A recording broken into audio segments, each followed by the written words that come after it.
Hi everyone, this week I'll be potting up my new Brugmansia or Angel's Trumpet, and I'll also be planting out a choice shrub for the exotic garden, a Brassiaopsis mitis. So here is my latest plant purchase, a Brugmansia Grand Marnier, known as Angel Trumpets, and Grand Marnier is considered to be one of the best cultivars of Brugmansia. It's very floriferous, so full of flower, and it's also got the award of garden merit, which means it's a real good doer. So what are Brugmansias? Brugmansias are tall trees up to 10 feet tall or easily 3 metres. They love cool summers, so a real good choice plant for the exotic garden in the UK. They're in the tomato and potato family, Solanaceae, and they grow really quickly. They like lots of food, so I'll be potting them up in a real rich compost, and they're much better in containers in the UK because they're not hardy. You have to bring them inside for the winter, and so I will be putting mine in a big tub. Unfortunately, pests do like them, so slugs do, and you can see this one's got a real big slug eaten leaf, but I can pick that off, no worries. But really, we're not really growing these for the foliage, we're growing them for their fantastic trumpet-like flowers, highly scented at night in particular, and the flowers can get up easily up to 30 centimetres long or a foot in length, and they're really elegant, and like I say, Grand Marnier should flower really well for me here. So one word of caution is that Brugmansias are like a lot of the Solanaceae family, are poisonous, so definitely don't eat the leaves, but certainly after touching the leaves like I've just done, wash your hands well, perhaps wear gloves when handling them. So I'm going to do that shortly. I'm going to wash my hands well and put some gloves on. So for tub wise, I've gone for the biggest container that I can handle. It's a real good size tub, as you can see. I've made sure that there's some drainage holes drilled at the bottom. There wasn't when I purchased it, so I've made sure there's 5 good drainage holes at the base. And most importantly, I've had to make sure that I can actually pot it through the door where I'm going to overwinter the plants during the winter months. So I'm going to overwinter mine frost-free in my utility room, which is just here through that door. So I've already measured the pot to make sure that it will fit through that door easily, so I'm not going to have any troubles come autumn time. Next I'm going to use some John Innes compost, which is nice and rich. So this is John Innes number 3. So it's got lots of food in it, and that's what Brugmansias need. John Innes number 3 is good for trees and shrubs, and it's very heavy as well in weight, so that's really good for Brugmansias because they get so tall with the big leaves on in the wind as well. I don't want it to topple over. So I'm going to make a start potting this up now, and yeah, let's go. Okay, so I've filled up my container full of John Innes number 3 compost. It's very loamy, very sandy, very heavy, very rich, full of nutrients, and just what the Brugmansias need. It's quite a big container, so I'm going to have to be careful with the watering, that I don't give it too much water initially. But Brugmansias on the whole love moisture, so obviously I will increase the watering as the plant fills the tub up with roots. So I haven't firmed it down, I've put it in loose, and I've made sure there's a good depth on the top here for plenty of water to sit in. Obviously I don't want the compost level too high on the top of the pot because I won't be able to get the water in there. So obviously I'm going to plant the plant in the centre, obviously, where the stem is, and so I'm just going to make a hole in the centre, squeeze the pot all the way around, and make sure there's not too many roots at the bottom. There isn't, which is great, and there we go. So And you can see the root system is just starting to go round the bottom of the pot, so it's ready to come out and go to a big larger pot. Just a very light tease around the sides to make sure the roots all space out into the new compost in the new pot. Just going to put this a little bit deeper, so there we go. So that level's about right, I think. Just turn it round, make sure it's got a nice facing, so it's facing the right way. Every plant has got a good way to face and a bad way, so that's a good way. So it's almost at the same level, if slightly deeper than the original compost level. I'm just going to make sure it's facing upright. It's already staked with this thin garden cane, but I'm going to replace that with a much stouter bamboo cane. In time it might even need a wood stake when it gets really big and heavy.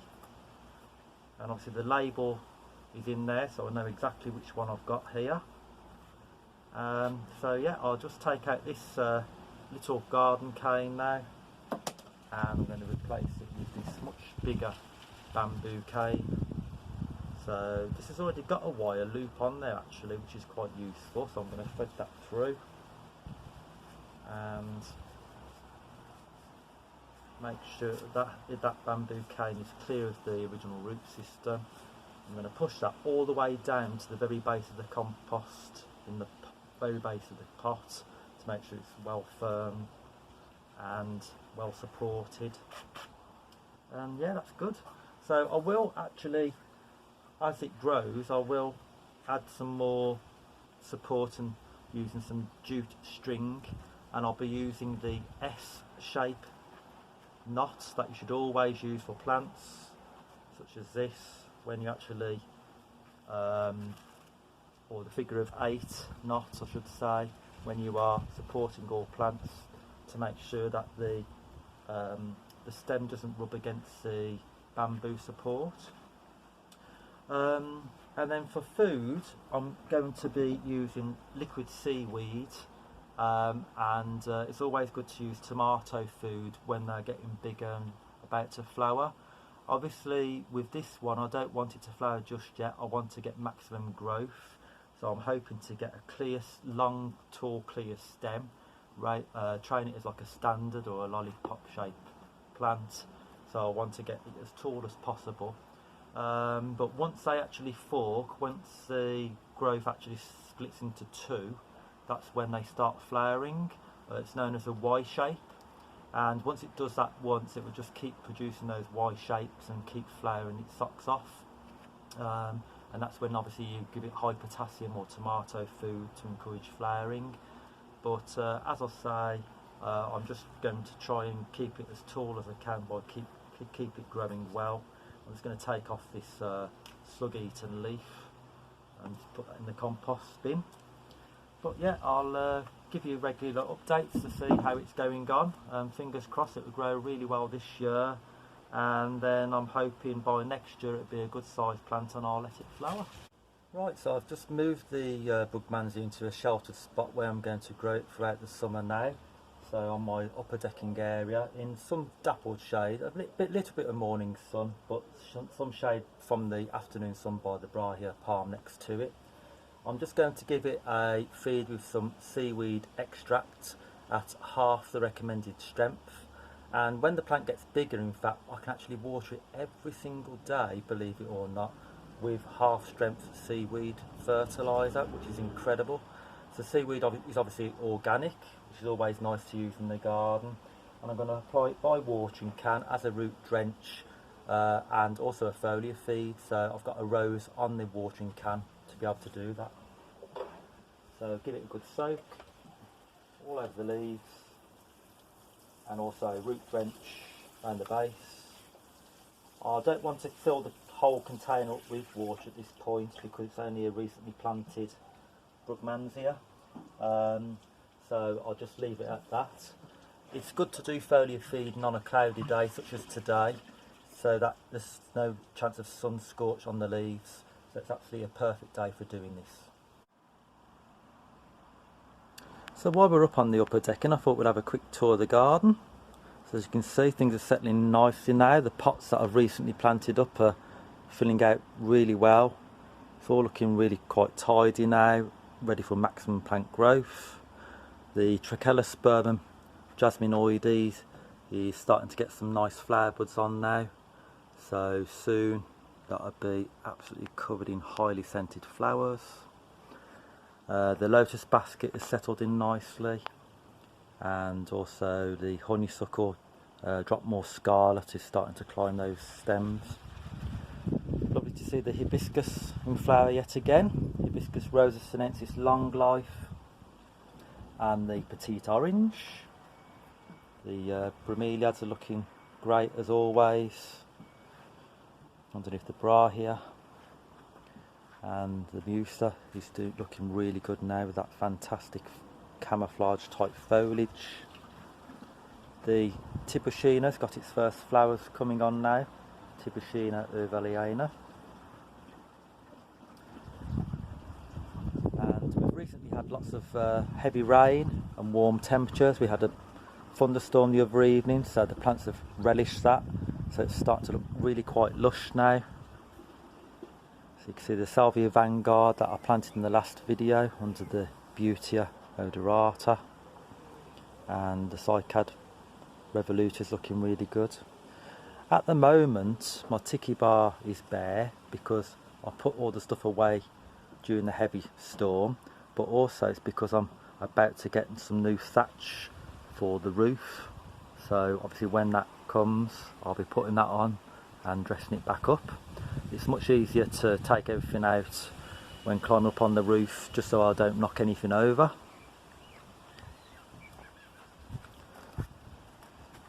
So it's looking quite lush round here with the Kentia palm and the Roea discolor on the left, and the Tradescantia pallida purple heart, and some bromeliads and the cordline pink passion. So looking across the garden now, and you can see the Ensete Monte Ballardii, and the rest of the garden looking quite jungly now. So I've just potted on some cordline kiwi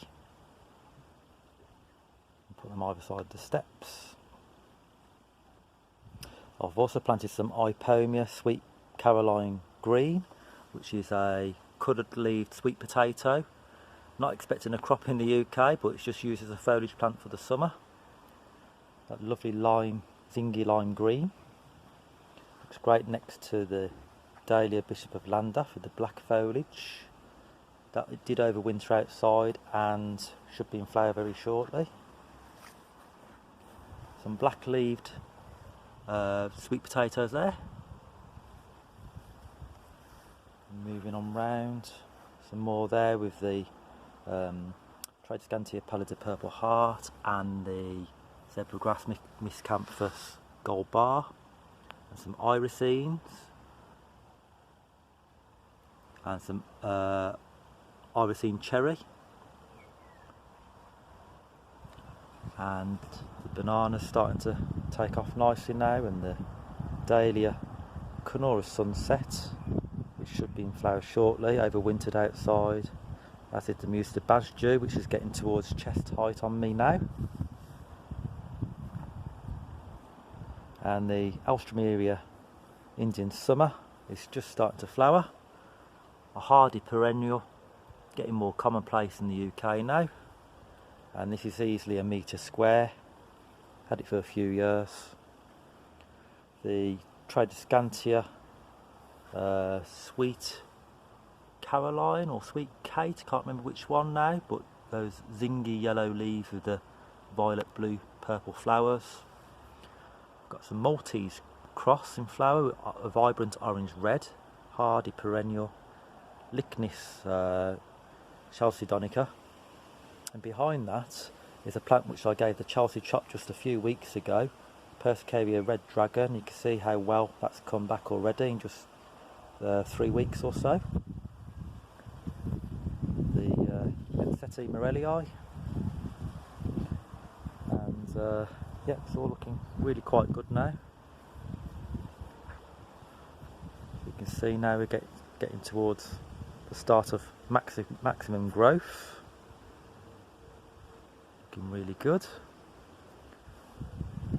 The acacia and the eucalyptus are pruned back on a video back in April, I think. I've been really slow to start back into growth because of the cooler temperatures we had in the spring, but now with the warmth and the rain, they are really starting to grow nicely now.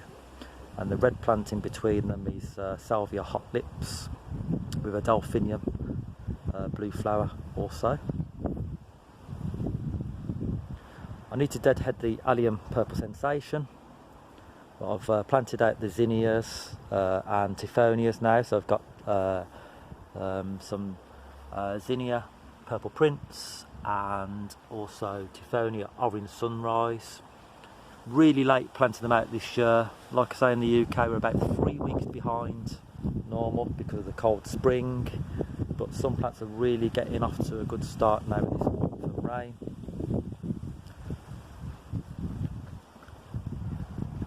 So everything is looking really good now. The Circe's forest pansy has gorgeous plummy foliage, and it's really filling out now. The heleniums are almost in flower, and look at the Schefflera taiwaniana, huge amount of growth with this rain.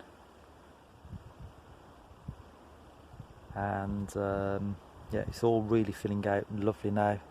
Cord lining devices still really happy, so far so good. And the Tetrapanax papyrifera rex, the leaves are just getting bigger and bigger.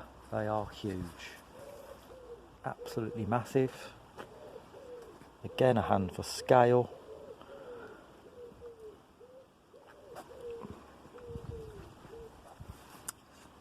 Things are settling really nicely now round by the shed.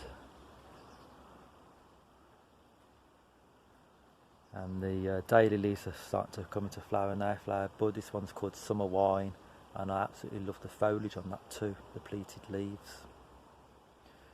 The Russ has really gone for it, Russ Tiger Eyes. That is going to be spectacular in the autumn with the autumn foliage, autumn colour.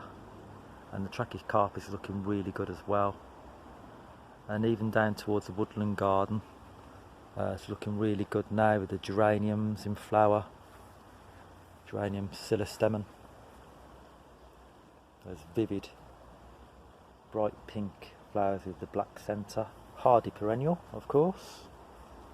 And the cistus, cross purpureus, is covered with thousands of flower buds, each flower end lasting 1 day. Each flower is like tissue paper. Beautiful thing from the Mediterranean in the wild. Bees love it, as do the Eryngium next to that and the Centranthus ruber. And yeah, everything's just looking so lush. So a couple of weeks ago I did make a lovely plant purchase, and it's this plant here, a shrub, a relatively hardy shrub, down to about -10 or so, and this is Brassiaopsis mitis, a highly sought after plant for an exotic garden. You can see the fantastic shaped foliage, it's almost snowflake like, beautiful leaves. And this is actually a member of the ivy family, so like Fatsia and Tetrapanax. It's in the Araliaceae family, and it likes a place in dappled shade. It doesn't like to be in hot midday sun, so I'm going to be planting this today in the edge of my woodland border, which edges onto the exotic garden. So I'm going to be planting the Brassiaopsis in this area. So like I say, in a semi-shaded area, I'm going to incorporate lots of leaf mould or compost as well into the soil. It does like the moisture, and it should fill up this space just on the edge of the exotic garden, the Trachycarpus there and the Pieris next to my shed, and it will border the cottage type garden and woodland garden here, so I think it should do really well. It has the morning sun, but then is shaded by the oak tree there, the English oak, Quercus robur, which is about 100 years old, in next door's garden. And also there's a sycamore tree there too, Acer pseudoplatanus. So we'll be well shaded here from the hot sun. So yeah, I think it would do quite nice in that space and fill up the gap. So I've planted the Brassiaopsis mitis now in the ground. I've given it a real good feed with bloodfish and bone and some chicken manure pellets, and I've also watered it in using some full strength seaweed extract. And seaweed extract is really good for transplant shock, so, and also it'll help to uptake the nutrients from the bloodfish and bone and the chicken manure, which is fantastic. So it should look really good in this space now, and ultimately they can get anything up to, I believe, 3 to 5 meters in height, so about what, 10 to